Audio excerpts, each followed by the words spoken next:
Hello.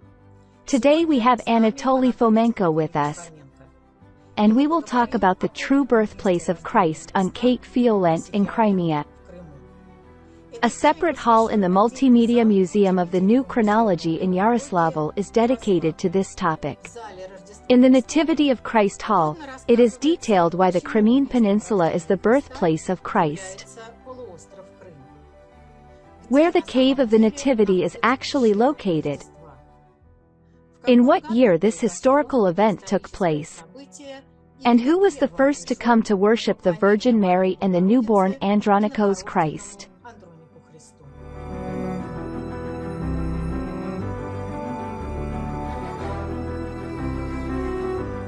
Anatoly Timofeyevich, hello. Hello, Svetlana. Very glad to see you in our next podcast for our Museum of the New Chronology. Anatoly Timofeyevich, please tell us how you and Gleb Nosovsky came to the conclusion that Christ was born in Crimea? The birthplace of Christ is determined based on our previous findings. Let's discuss this map now. What is known? It is known that the Magi, who came to worship Christ, saw a star in the east, followed the direction of the star, and finally arrived and stopped over the place where the child Jesus was.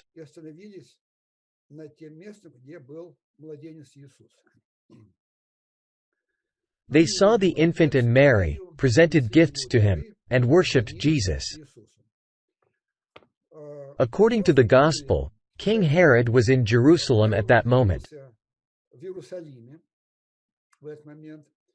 According to our reconstruction, the Gospel Jerusalem is Yeros on the Bosphorus. Here it is located.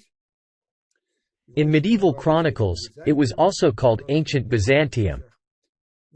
The Magi came to King Herod, asked how to find Christ, and following the star, went to worship the child.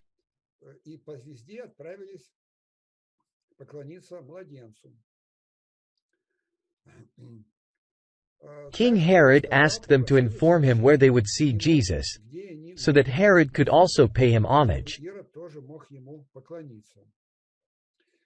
After some time, the star led them to the birthplace of Christ. I reiterate that we already know that in the Gospel, Jerusalem is ancient Tsargrad, the city of Yeros on the Bosphorus. Later, 30 kilometers to the south, on the other side of the Bosphorus, Constantinople, Tsargrad, modern Istanbul, was founded. Having received directions to Bethlehem, the Magi set out from Tsargrad, meaning they left Yeros on the Bosphorus. The Gospels do not specify whether they traveled by land or by sea. As it turns out, the Magi actually sailed by ship across the Black Sea. The question is, where were they heading and why in that direction? The main argument for choosing their direction was the guiding star in the east. They followed the guiding star. What star was that? We know that it was the supernova explosion of the year 1152. But at the same time, apparently, the famous pole star was also called the guiding star. The pole star is remarkable because it is close to the North Pole. It hardly moves. It remains fixed in the sky, almost stationary.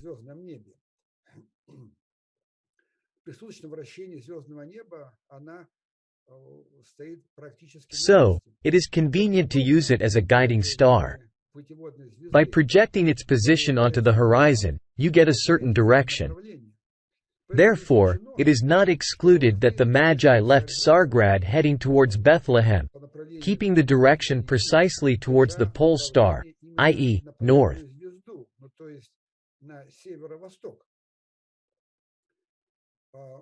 When projecting the star onto the horizon, we get the direction of movement from Tsargrad Yeros, as shown in this diagram.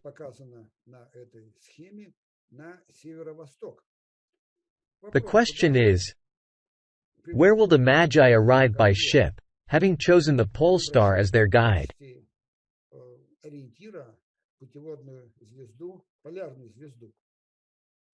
It turns out that this is well known in sea charts and guides for the Black Sea, in recommendations for sailors and captains. It is well known, and experienced captains assert that if you leave Istanbul, Constantinople, and sail directly to the pole star, the ship will come precisely to Cape Fiolent in southern Crimea. This is a well-known fact unrelated to history. Thus, the idea arises that the Magi headed to southern Crimea and arrived at Fiolent. By the way, here we begin to realize, and not in vain, it is believed, that the caves of Fiolent were inhabited by the early Christians. This is a well-known fact in the history of Crimea. Furthermore, as we will see later, it is on Fiolent that the famous monastery of St. George is located, as well as the equally famous Rock of the Holy Apparition. Moreover, and we will talk about this a bit more, it is precisely on Fiolent that the unique ancient cave church of the Nativity of Christ is located, a cave shrine. Not just anywhere, but specifically on Fiolent. Therefore, our hypothesis is that Andronikos Christ was born on Cape Fiolent in southern Crimea.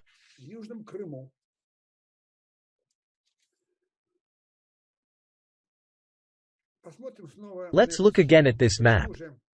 Why does the ship arrive specifically at Cape Fiolent?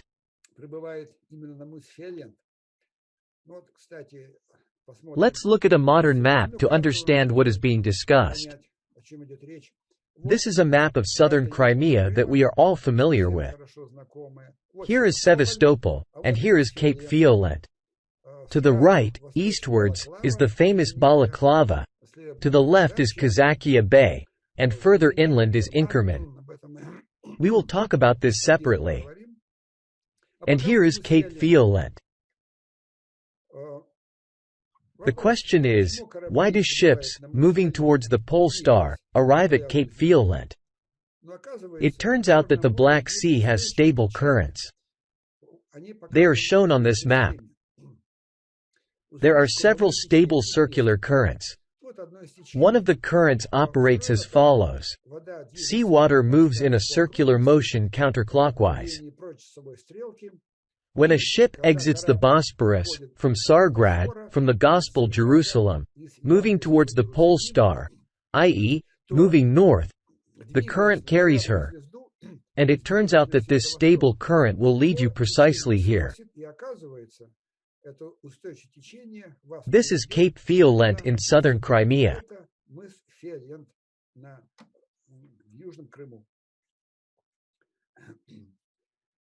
This effect is familiar to us.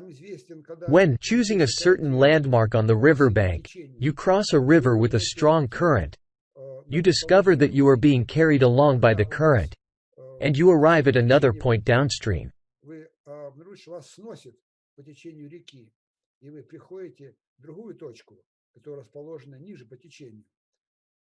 The same effect occurs here.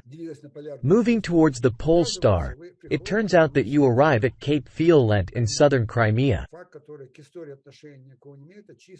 This fact, unrelated to history, is a strict rule for sailors in the Black Sea.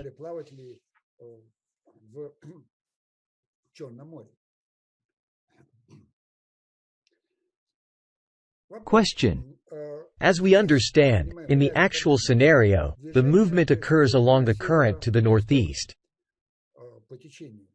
Why then does the Gospel mention movement to the east? The Magi followed the star to the east. This is understandable. The thing is, in ancient times, sea maps looked nothing like they do today. Such a map is a more recent achievement of cartography. Ancient maps often depicted seas as narrow, elongated straits or even rivers.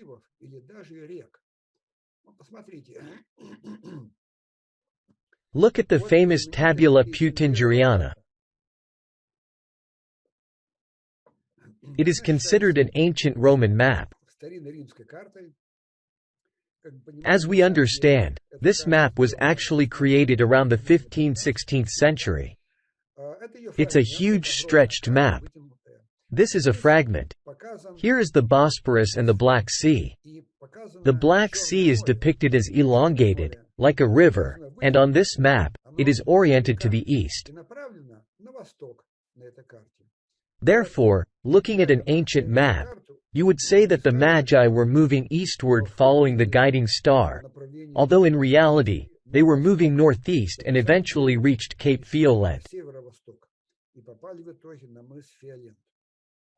This explains why the Gospels specifically mention the east. Thus, in our reconstruction, the hypothesis asserts that this is the route of the Magi's voyage. Leaving Byzantium, also known as Gospel Jerusalem, Yeros, the same city is the famous ancient Troy. On a ship carried by the current, the Magi, as we have already mentioned, reached Cape Violent in southern Crimea, where the birth of Christ takes place. Anatoly Timofeyevich, are there any depictions of this fact that have been preserved, for example, in art or cartography? They have been preserved. Here, for example, is one of the ancient coats of arms depicting a voyage on a ship towards the guiding star. Most likely, this is the coat of arms symbolically representing the Magi's journey across the Black Sea toward the pole star, which is also the guiding star.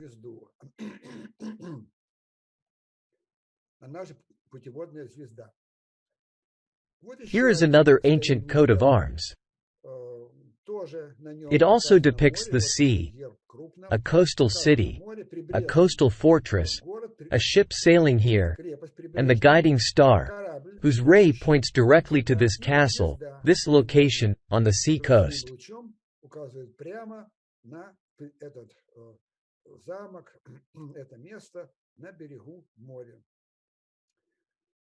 By the way, a side note. Even the names Bethlehem and Violent could have sounded similar. Some chroniclers could have voiced the name Violent as Bethlehem, and vice versa. In Russian they sound like Viflem and Violent. What is Cape Violent famous for? Let's look at another trace of a fact that the famous Catalan Atlas brings to us.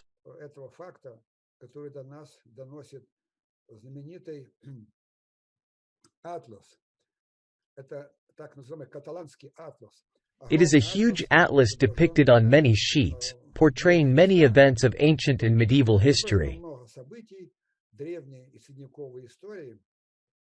For us, the important fragment here depicts three Magi, three kings in golden crowns, riding on horses to worship the child Jesus.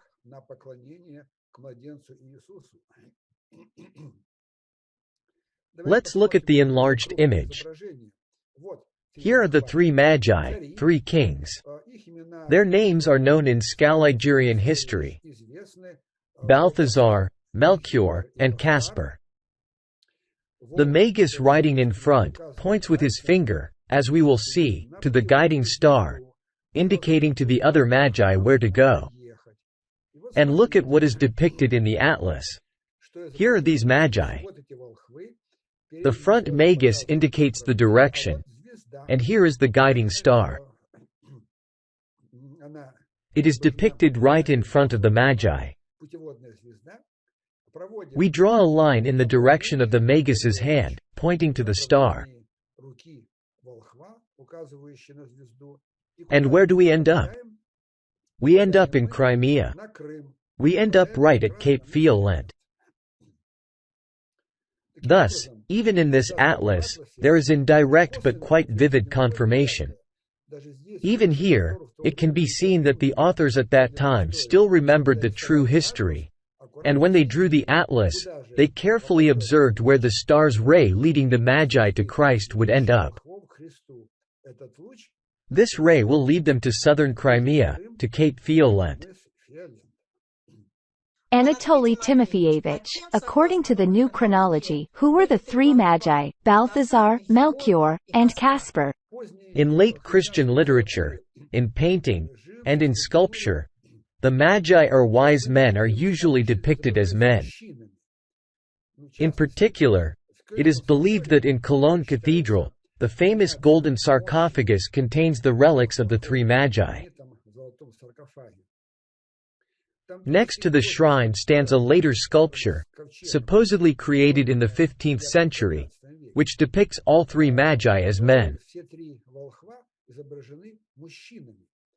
Everything seems clear, and there are no questions. However, if we carefully examine the depictions on the actual sarcophagus, not on the later sculpture next to it, we will discover a remarkable circumstance. I am showing Cologne Cathedral. It was actually created as a mausoleum for the three Magi. It is not just a cathedral. It is a grand church that, as we now understand, was built to house the relics of the three Magi. Here is a view of the cathedral from the side.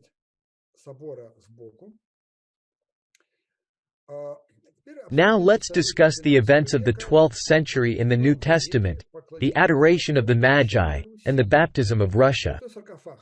This is the golden sarcophagus with the relics of the three Gospel Magi in Cologne Cathedral. Let's take a look at the actual sarcophagus. Here is the famous sarcophagus, lined with gold.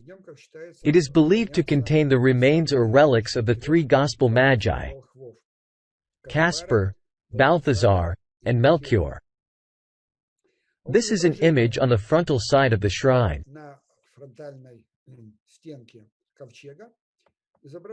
Depicted, on the right is Mary, the Mother of God, on a throne, holding Christ in her hands. Mary is crowned. She is a queen. And three Magi approach her from the left. Magus Caspar is kneeling and presenting his gifts, and behind him stand the other two Magi. This is Balthazar, and this is Melchior. They are united by a single arch, which is a conditional idiom. Very often in depictions, one Magus, Caspar, is already on his knees, bowing, presenting gifts to Christ. The other two Magi stand behind him, surrounded and seemingly united by a single arch. And what do we see? When a visitor looks at the sarcophagus, it is difficult to make out these faces. But fortunately, we have good photos of this side. We see that of the three Magi. Two have beards, Magus Caspar and Magus Balthazar, while Magus Melchior is a woman without a beard. Here is a close-up image of the Magi. It is quite obvious that this is clearly a feminine depiction. On the main shrine of the Magi, on their golden sarcophagus, Magus Melchior is portrayed as a woman. Perhaps this is accidental, although it seems strange to consider the depiction of the Magi on the main Christian shrine as accidental. But no. In Cologne Cathedral, there are many other depictions of the three Magi showing scenes of their adoration of Christ. Here is a stained glass window right above the sarcophagus, above the Magi's coffin. Virgin Mary, Jesus in her hands, Bethlehem star, two Magi. Magus Caspar kneels, presenting gifts. Balthazar points to the star with his hand. And here is Magus Melchior. It is quite obvious that this is a woman. There is no doubt about it. A beautiful female face, a woman's attire. Here is her close-up image. Magus Melchior is depicted as a woman. In the same Cologne Cathedral, there is another stained glass window. Again, Balthazar and Melchior are side by side. Both are blonde, light-haired, with European faces. Balthazar has a beard. He is a man. And here is a blonde, beautiful woman, with a feminine face. There are numerous images like these. Old depictions of the adoration of the Magi portray Magus Melchior as a woman. You can make sure for yourself when visiting various museums and art galleries. Pay attention. In many more modern paintings, you will see Magi depicted as men.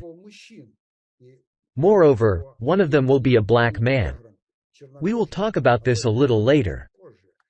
But in many paintings, especially the early ones that better remembered tradition, Magus Melchior is portrayed as a woman. In our archive and in our books, dozens of them have been published.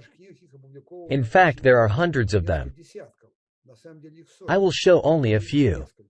Caspar on his knees, Balthazar, Melchior is clearly a feminine depiction.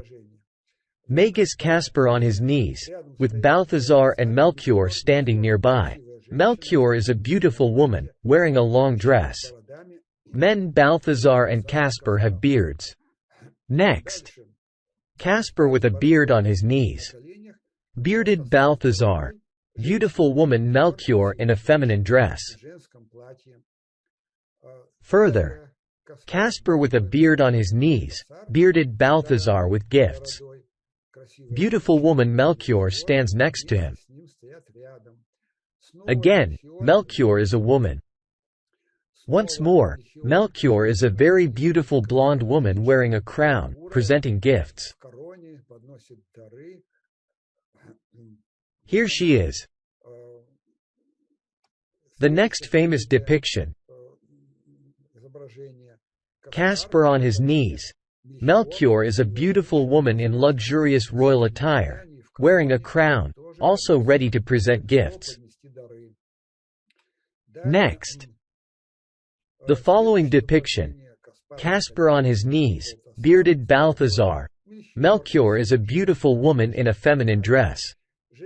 Woman Melchior with a beautiful hairstyle, feminine dress. Caspar on his knees. Balthazar. Woman Melchior.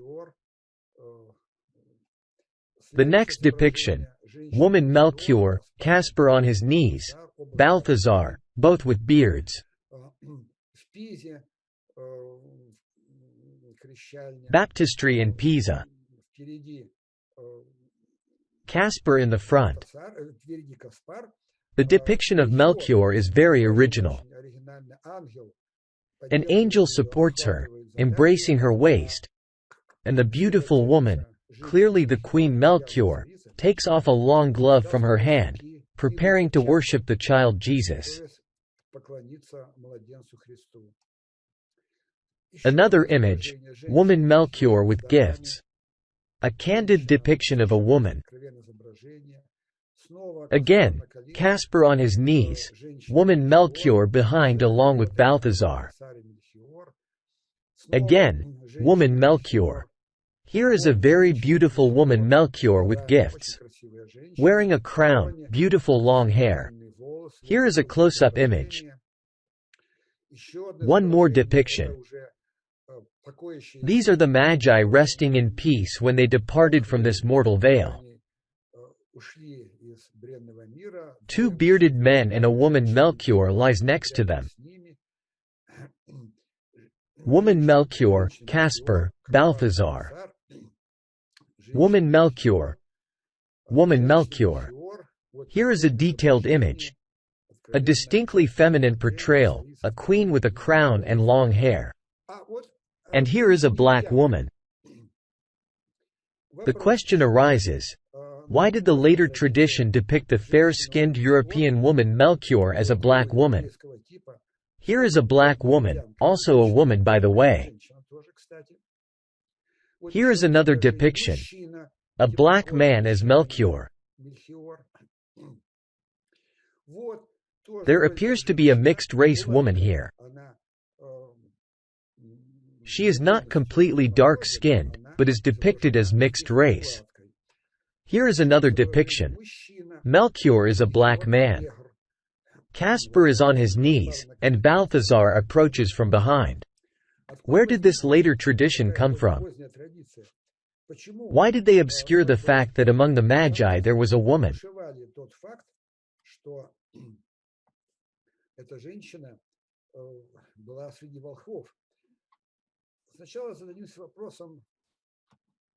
First, let's ask the question, who were the Magi?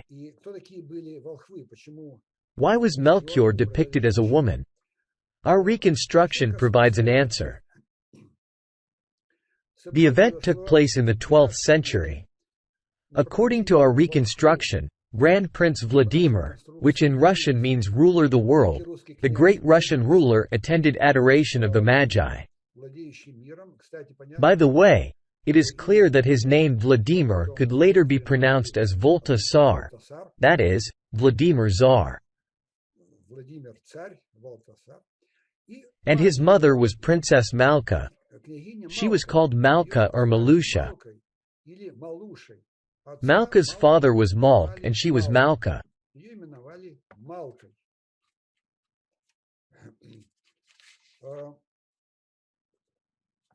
Understood that the ruler of the world, that is, Vladimir, under the pen of some chroniclers, turned into Vladimir the Tsar and became Volta Tsar.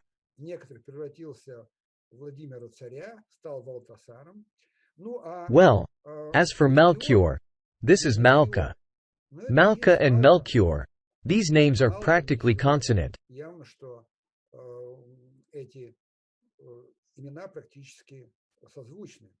By the way, the name Malka is sometimes pronounced as Tsaritsa, queen. Moreover, it is not excluded that the queen was petite. She was small in stature. The Russian word Melkaya, small, is consonant with Melchior, and it could also have been transformed into Melchior, a small queen, small in stature. This is how the name Melchior for a female magus could have originated. And the name Caspar is actually known in the Bible.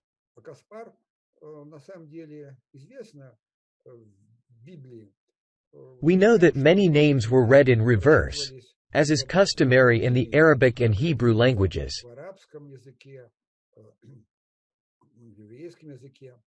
The reverse reading of Caspar gives Rabshakeh.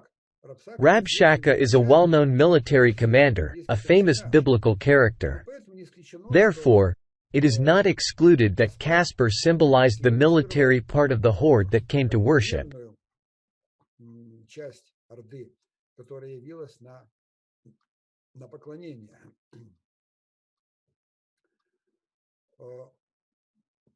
According to our reconstruction, 3 Magi, that is, 3 Mongols, 3 great ones, came to worship Christ in Tsargrad. The word Mongol used to mean, among other things, great. King Vladimir, Balthazar, his mother, Queen Malka, Magus Queen Melchior, and the Cossack military leader, Russian Caspar or Rabshakeh in reverse reading.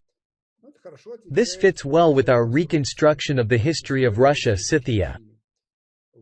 In this era, there were indeed 2 administrations: secular, the princes, and military, the Khans, Cossack military leaders, atamans. Later, from the 13th century, this power was called the horde. I would like to remind you that the words horde means an army.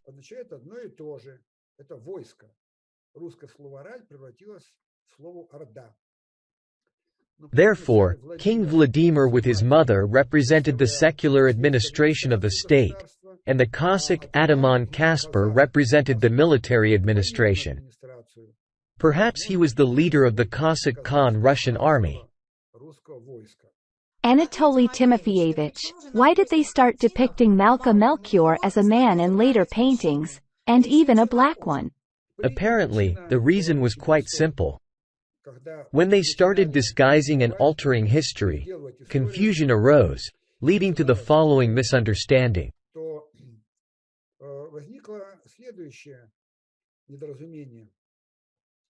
In the Russian language, there are two words, cherny, black, and krasny, red. In the past, the word red used to sound like black. People used to say red girl, meaning a beautiful young lady, or red square, meaning a beautiful square. The Great Queen, of course, was called beautiful. It was somewhat like a mandatory title.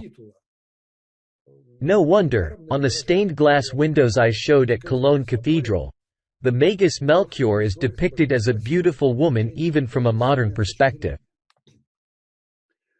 As a result, the words cherny and chermny were close, and the phrase red, beautiful queen, in the translation of foreigners could easily turn into black queen. That is, beautiful, red, transformed into black.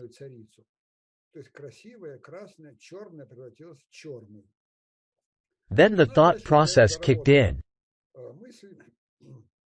First, they started painting a black woman, and then they began to depict a black man. Anatoly Timofeyevich, returning to Cape Violent, could you please tell us if there are legends in Crimea about the Virgin Mary and the birth of Christ in this place? Cape Violent is a famous cape. At some point, the ancient Iphigenia lived here. It's a well-known place. Commentators write the following about it. The last tall cliff, beyond which the shore turns north, and at the feet of which the waves gnaw and dance with superior malice, is the famous Cape Violent. It was also called Parthenium or Parthenium. On it, a sanctuary to the Bloody Virgin Goddess once stood. This is Cape Violent. It is famous. It is believed that Iphigenia and Orestes hid here, in the cave of Parthenium. A sanctuary to the Virgin Priestess was established here. Iphigenia was a virgin and a priestess. A sacred place was created here.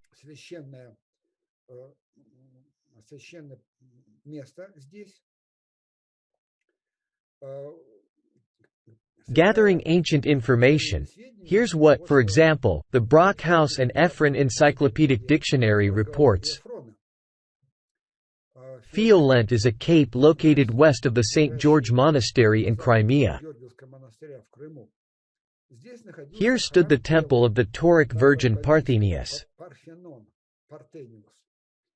Here, the Taurians sacrificed shipwrecked foreigners to their goddess.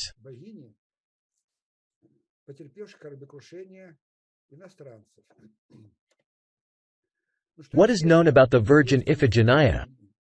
She is also Artemis, Diana, and the Virgin. Look, this is Cape Violent today. You can go there and see a scene like this. Behind us, and we will discuss this later, is the Monastery of St. George and the famous cave temple of the Nativity of Christ. Ahead is the Grotto of Diana. Here, according to local legends, was the shrine of the goddess Diana. We'll talk more about this later. Here is one of the depictions of Iphigenia, also known as Diana. Iphigenia is originally a nickname of one of the varieties of the goddess Artemis. Here's an ancient depiction from Pompeii.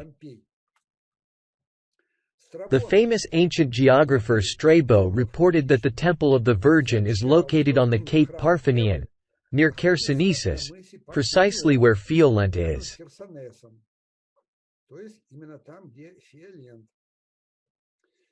Many medieval and ancient commentators of Strabo believed that he was referring specifically to Cape Violent. Overall, Strabo wrote that the entire territory of Crimea is strewn with ruins of ancient fortresses, numerous capes, and mountains with names related to Parthenion and the Virgin, as explained by commentators.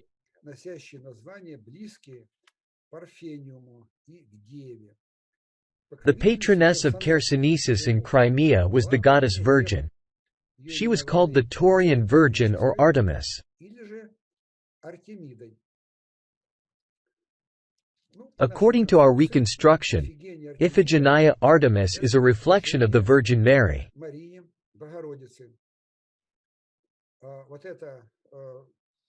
This memorial plaque tells about the St. George Monastery, which we will discuss later. These are ancient depictions of Diana Artemis in ancient mosaics, gems, and the like. This is how they portrayed the Virgin Mary in the era of the royal Christianity in the 12th–14th centuries. Here is the image of the goddess Virgin, Artemis, Diana, Iphigenia on Greek vases. Here is the goddess Diana in late sculptures of the 15th–16th centuries. Here is Diana, also known as Artemis.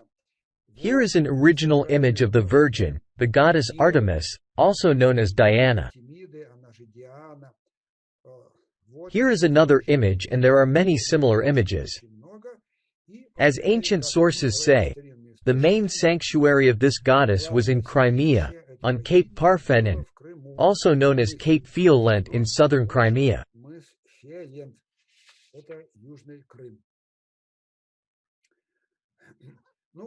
I'll remind you that the name Parthenium or Partenite is a well-known word Parthenos, meaning immaculate.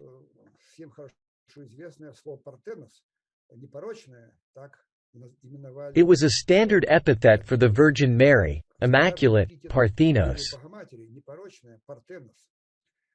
I repeat, in southern Crimea, there are many names close to the word Parthenos, Parthenium, Partenite, and the like. In other words, Crimea was closely linked to the Immaculate Virgin Mary, Mother of God. Here, she gave birth to Andronikos Christ, and here she passed away. This is a separate topic that we won't discuss right now. In a week in our next podcast, we will continue the conversation with Anatoly Fomenko about the true birthplace of Christ on the Crimean Peninsula. We look forward to seeing you on our channel and at the Multimedia Museum of the New Chronology in Yaroslavl. See you soon.